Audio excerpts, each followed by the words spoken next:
નમસ્કાર દર્શક મિત્રો, ન્યૂઝ ફોર ગુજરાતમાં આપનું સ્વાગત છે.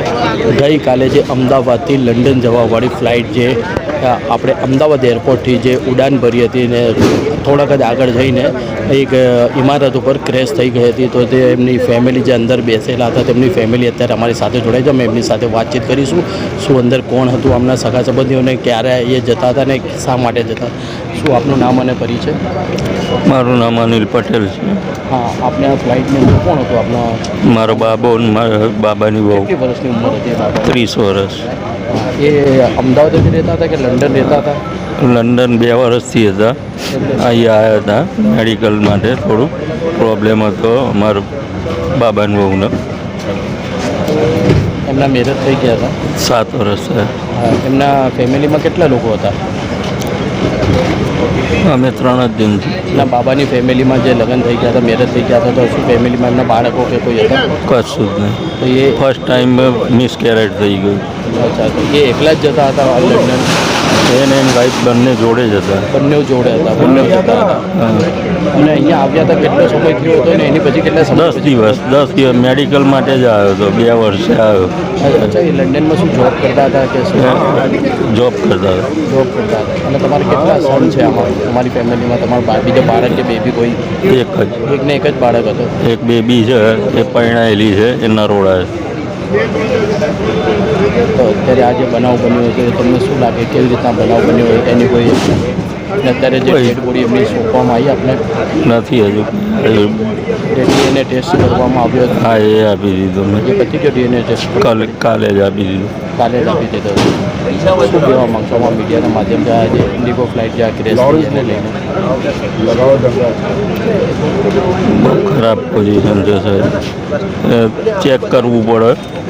આટલા બધા પરિવારો બેઘર થઈ ગયા. કોઈક મારે જેમ દીકરો ખોયો, દીકરી ખોઈ, બાપા ખોયા.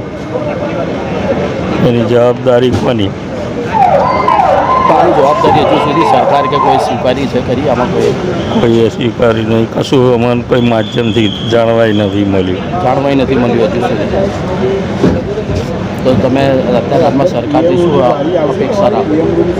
એમની જોડે તો સાહેબ ઘટના બની ગઈ છે, શું અપેક્ષા રાખીએ? જો આવવા દે તો આવો અને ના આવવા દે તો સરકારનું કામ સારું છે. તમે આવો ને એના આગળ મીડિયા છે, રૂમાલ પડે લેતા આવો. સારું કામ છે. તો ટ્રીટમેન્ટ કરે છે. કાલની અમે જોઈએ છીએ. જ્યારે ઘરેથી નીકળ્યા અને એરપોર્ટ સુધી તમે એમને ડ્રોપ કરવા ગયા હતા, એની પછી કોઈ વાતચીત થઈને કોઈ એની ફ્લાઇટમાં જ્યારે બેઠા એની પછીની કોઈ વિડીયો કે એવી કોઈ આવી મળી ખરી તમને? વિડીયો કોલ ઉપર વાત થઈ હતી. વિડીયો કોલ ઉપર જ વાત થઈ? બેઠા પછી બોર્ડિંગ થયું 12 વાગે. એની પર એ બોર્ડિંગ થઈ ગયું. તારે કહ્યું મને કે પપ્પા બોર્ડિંગ થઈ ગયું, અમે વેટિંગ રૂમમાં બેઠા. 1 વાગ્યાની ફ્લાઇટ છે. 10 વાગે હું મૂકીને નીકળી ગયો હતો એરપોર્ટ. શું ખાઈ શકે, શું બનવા ઈચ્છતા હતા ને શું? બસ એને તો ખ્વાહિશમાં શું, માણસને શું જોઈએ સાહેબ? એક પોતાનું મકાન જોઈએ, બરાબર, સુખી પરિવારમાં રહે અને એમની લાઈફ બને. એના માટે દુઃખ વેઠીને મોકલ્યો મેં 2 વર્ષ. એટલે તમારો શું બિઝનેસ છે અને તમારું ઘર ગુજરાન કેવી રીતના ચાલતું હતું? હું અહીં જોબ કરું છું.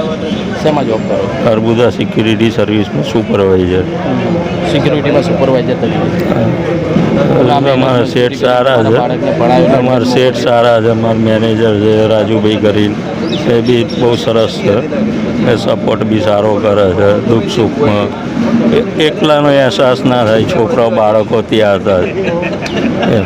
તો ગઈકાલની જે દુર્ઘટના બની છે, આપનું કયું સ્વજન ગુમાવ્યું, કેવી? બહુ દુઃખની ઘટના છે.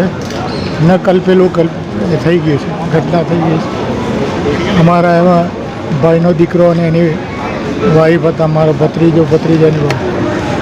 અને પ્લેન ક્રેશ થયું પછી ખ્યાલ આવ્યો. કેટલા સમય પહેલાં લંડન સ્થાયિક થયા? 1 વર્ષ પહેલાં. અને એમનું જન્મ ભણતર બધું અમદાવાદમાં થયું હતું? અહીં કપડવાની. અને શું કરતા હતા પ્રોફેશનમાં ત્યાં? પ્રોફેશનમાં એ અહીંયા એન્જિનિયરિંગનું કરીને ત્યાં કંઈક સર્વિસ કરતી હતી. અને વાઈફ સ્ટુડન્ટ વિઝા પર ગયેલી એના ડિપેન્ડન્ટ પર ગઈ. ઓકે, અને મેરેજ એમના અમદાવાદમાં જ કરાયા હતા હા, અમદાવાદમાં. ઓકે, અને ગઈકાલે શું અંતે ઘરમાંથી શું કહીને નીકળ્યા હતા તમને? એ મને ખ્યાલ નથી. મને તો ચોક્કસ આ એ સરપ્રાઈઝ વેગળી હતી એની. એને કંઈ મેડિકલ ઇસ્યુ હતો તો આવેલો, હું ગયો તો 4 ધામ, અને એટલે મને કોઈ કોન્ટેક્ટ થયો જ નહોતો. કાલે જ ખ્યાલ આવ્યો. તમારા ભાઈનો એકનો એક દીકરો હતો? હા, એનો એકનો એક જ દીકરો હતો? એક જ દીકરો છે, અને એક બેબી છે, એ મેરિડ છે. એ બેબી એ નાની છે, અમદાવાદમાં રહે? અમદાવાદમાં, નરોડા. અમદાવાદમાં જ મેરેજ થયા હતા. કેટલી આશા હતી તમને તમારા ભત્રીજા પ્રત્યે જ્યારે? એને બહુ સ્ટ્રગલ કરેલું ભાઈ એમને, અને એને એક છેલ્લી આશ હતી કે લંડન જાય ને સ્ટેડી થઈ જાય તો એનું બધું કમ્પ્લીટ ગાડી પાટા ઉપર આવી જાય. ખાસ કરીને ગઈકાલે ગૃહમંત્રી, મુખ્યમંત્રી તમામ લોકો અહીં આશ્વાસન માટે આવ્યા છે, મુલાકાત કરી રહ્યા છે. પોલીસ પ્રશાસનનું અત્યારે આ કામગીરીમાં તમને કેવું તમને લાગે છે કે સરકારનો સપોર્ટને તો વ્યવસ્થિત હતું બધું, તાત્કાલિક આ તે બધું, પણ હજુ હવે 72 કલાક સુધીનો DNA ટેસ્ટ આપ્યો છે તો ખ્યાલ નથી આવતો કે હવે ક્યારે એ લોકો બોડી આપશે, શું છે શું નહીં બોડીમાં, કોઈ એ ખબર નથી. પણ એટલું કહીશ કે હવે આવું બધું કંઈ હોય તો બરાબર આ લોકોએ ટેક ઓફ કરતાં પહેલાં બધી ટેકનિકલી કોઈ મિસ્ટેક હોય તો એને નિગ્લેક્ટ ના કરવી જોઈએ. એવું લાગે તો ફ્લાઇટ કેન્સલ કરો, પણ આવી હોનારત એ કોઈ સહન કરી શકે એવું નથી. અને એ તો જેને પોતાના સ્વજનો ગુમાવ્યા છે એ જ જાણી શકે. તેમ છતાંય આખા ભારતને દુઃખ છે. જેણે પોતાનું સ્વજન ગુમાવ્યું છે અને એ દુઃખ શું છે એ ખબર પડે.